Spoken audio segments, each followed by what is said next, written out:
Hey, what's up, Dean? See Performance. We're at the shop, and we got Sean's Mustang all prepped, ready for the wheel tub kit. The back is completely cut out. Both frame rails are cut. Everything is pretty much ground off the frame rails. I got all the tabs spot drilled.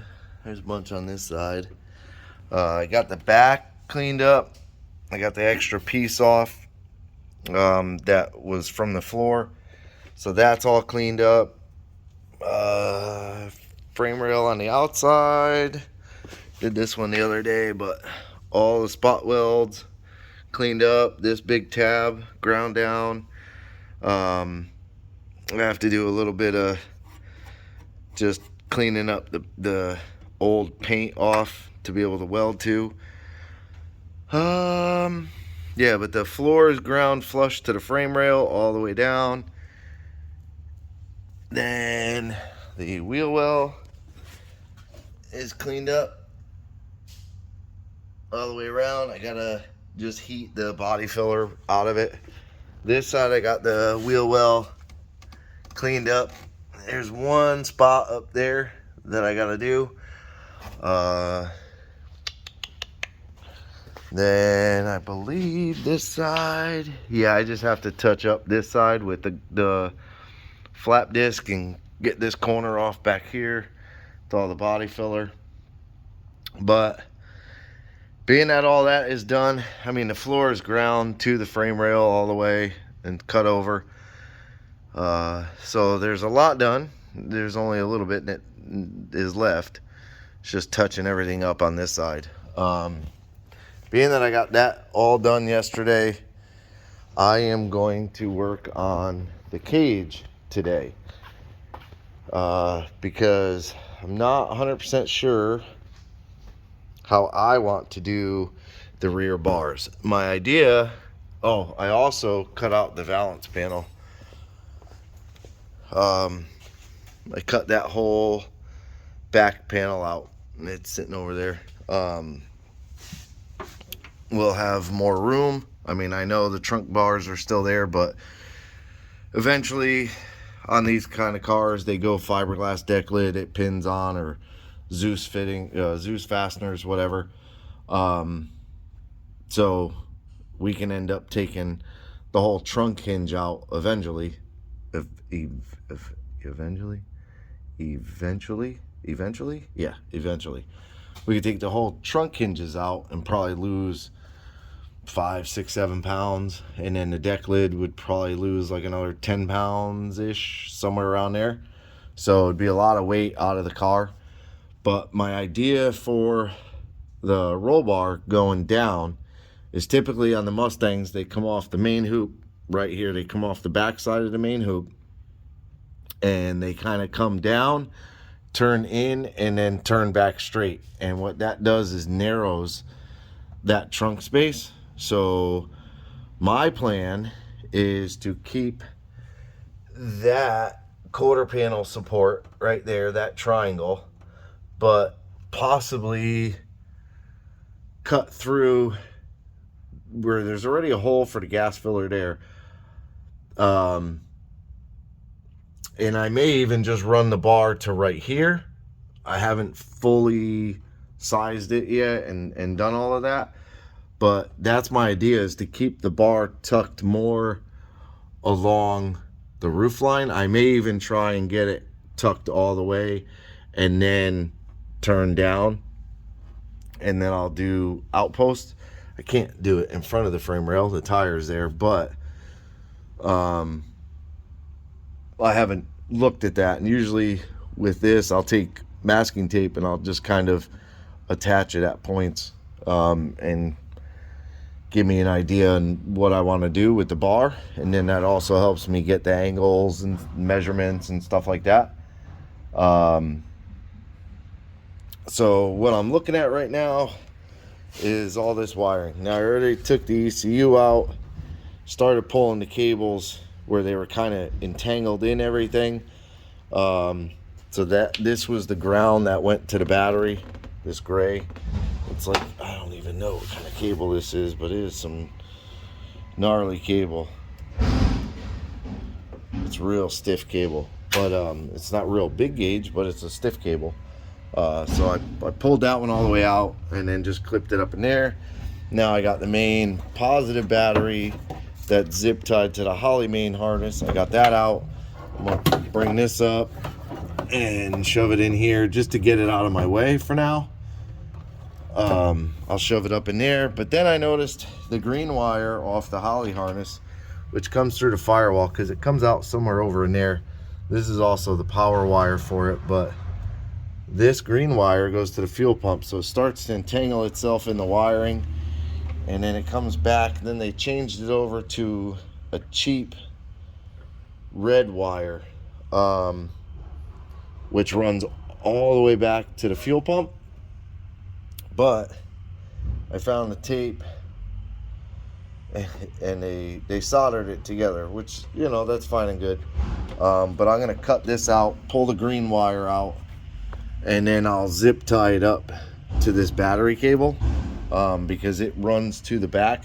But I think what I'm gonna do for them, because it only has like a quantum pump, which is a cheaper kind of a Amazon pump. I think it's kind of in line with that Mofron or whatever. There it is. Has that pump there, which is actually the same pump that we run on the airboat, and that thing makes like 12 pounds of boost and doesn't run out of fuel. And it's a 383 through a Sniper. I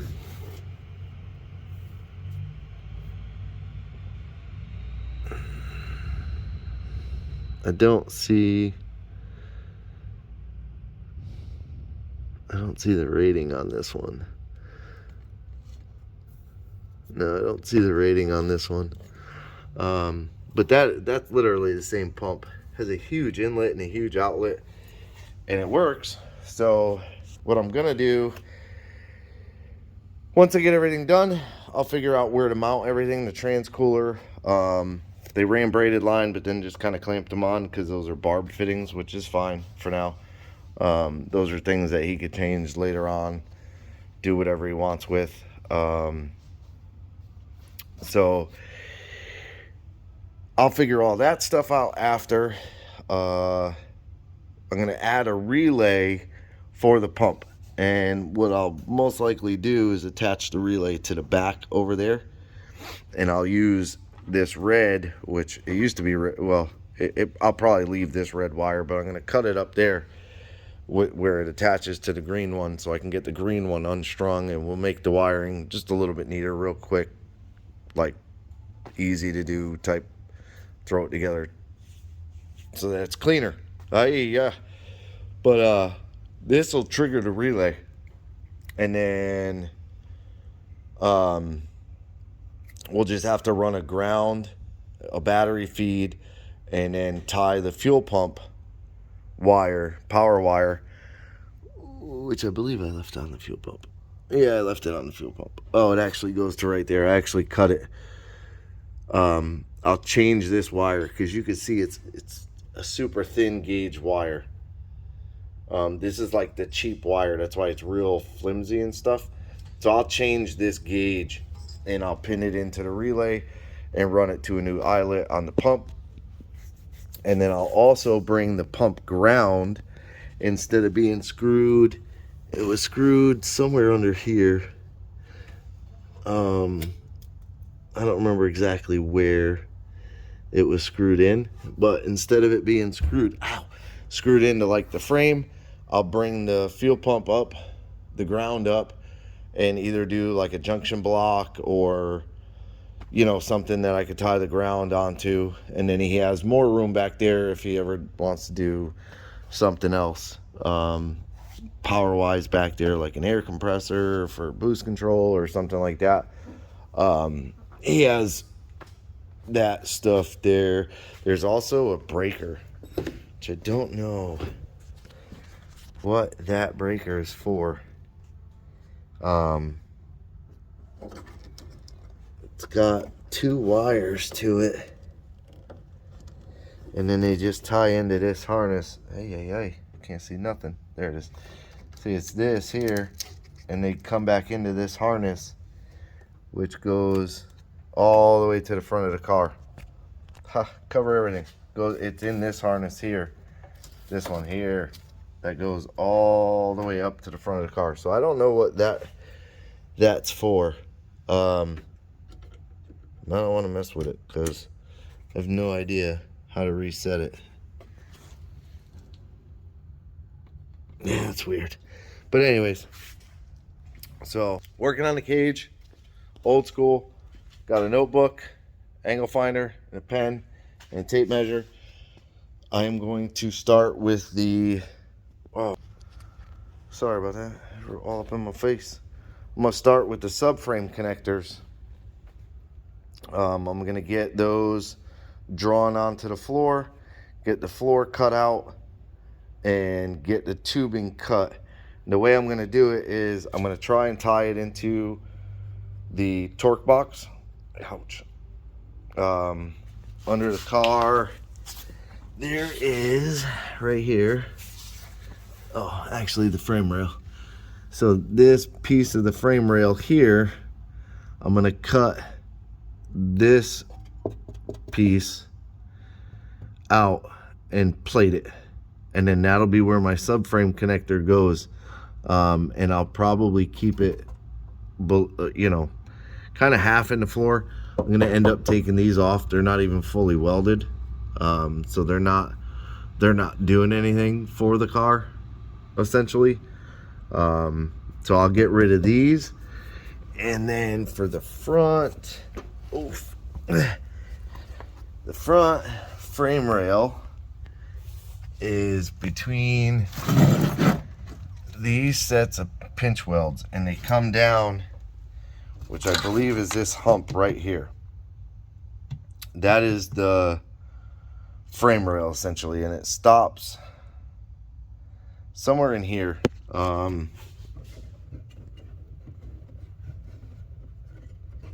Yeah, it stops right here. So again, I'll get that opened up, and I'll figure out how to kind of plate the top side of it. So I'll cut the floor out and then plate the top of the frame, and then my bar will come on top of that and have that angle will be cut into the bar, and then I'll weld the bar to the plate. Have to get rid of some of the section here, which on Ryan's car, which became Bobby's car, which now is somebody else's car, when I cut this piece out, I save it. And then once the bar is in, I trim the piece to put back in and weld back in. It's just for an aesthetic look, but it helps tie the car side to side a little bit, but that'll help. And then, or it makes it look a little more factory, is more or less what it does. But I'll also have to plate over here and probably run like a diagonal bar out to the frame rail, or a bar this way to the frame rail for my tube to come down and land on. It's almost like a Team Z kit, but I'm not doing all the square tube stuff. It's a lot easier to do the square tube stuff, but I'm going to do it in chromoly. That way, if ever this car wants to go higher certification, like a 25.3, 25.1, whatever it would be, I don't know all those excuse me, all those crazy rules, but that gives you something to tie into underneath the car to do that, like the frame rails under the car, you do all the tie-ins underneath. But I am going to build like an 850 certified cage, so it'll have the main hoop, windshield bar, down bars, which these A-pillar bars will come up along the A-pillar and then along the door. It's the way I do all my cages. I hate halos that wrap like a shoehorn. I hate those. They never fit right. I mean, I could bend it and make it fit right, but I prefer to take a bar and put it through the roller and have it roll the exact same contour of that windshield. A lot of companies will sell you a straight bar with a bend to meet the A-pillar. And they don't look bad. There's nothing wrong with them. But for me, that contour of the windshield right there, I can match it with a roller. It takes just as much time to do that, just about, as it does to put the bends in each end in the right place and match them up. So that's what we're working on. I'm going to get on it, get this car cut up the rest of the way. It's always fun cutting cars up. It's fun putting them back together. But it's a pain in the butt to put them together the right way. And different and nice. So that's what we're going to do. That's what I'm going to do. Because she's snoring. So I'm on my own today. So stay tuned. Okay. So main hoop is bent how I want it. Off measurements, and the tie strap just kind of pulls the legs in a little bit, and you can see right now it looks like it's too wide, but once it falls behind everything, it won't be. It will fit in the car. I drilled the holes, and then I used like a die grinder to make them neat on both sides. Oh, sweating today. So once I get the top, I'm going to roll the top so that it has the same arc as the ceiling. I'm going to put it through the roller and roll the top. It will fit damn near perfect. It's very, very close to being able to shove in right now. I'm not shoving it in, so I don't have a whole ton of trouble coming out. But that is what I wanted. Not this, because it will be tucked here. And I have it in my drawing, I have it to where right in here, I put like, I think it's like a 15-degree bend in it. So from the side view, it'll have a 15-degree bend in it. And then that's the front or back view, whatever you want to call it. So, and that's what I figured out, is the 6-inch offset is where my clamp block goes to the start of the bend. So that's what the program's not seeing, is an offset in it. So that's what we did today, but we're gonna jump out of here. I gotta go do a couple of things real quick, but that's the main hoop. So tomorrow I will finish the main hoop, drop it in place, get it tight to the roof, to the side. Oh man, I'll get it dropped, pull it back out. I will get it tight to the roof, the little arc in the roof. I'll get it dropped in there, strapped up. I'm gonna have to figure out how to strap it up. I might have to do it from underneath. Might have to like block it from underneath to hold it in place. Or I might be able to just put the ratchet strap on there and just strap it tight enough that it kind of pinches the floorboards. I never like to do that because it could drop, and you don't always notice it. But I also have clamp blocks that come with that bender that I could slide on there, clamp them, and those will be stops for the floor. A couple different ways I could do it, but I just want to get it in, check everything. It's so close, so I'm pretty happy about it. This side's about the same. So once it goes behind, because back here the whole thing falls in. I don't know. It falls in toward the glass.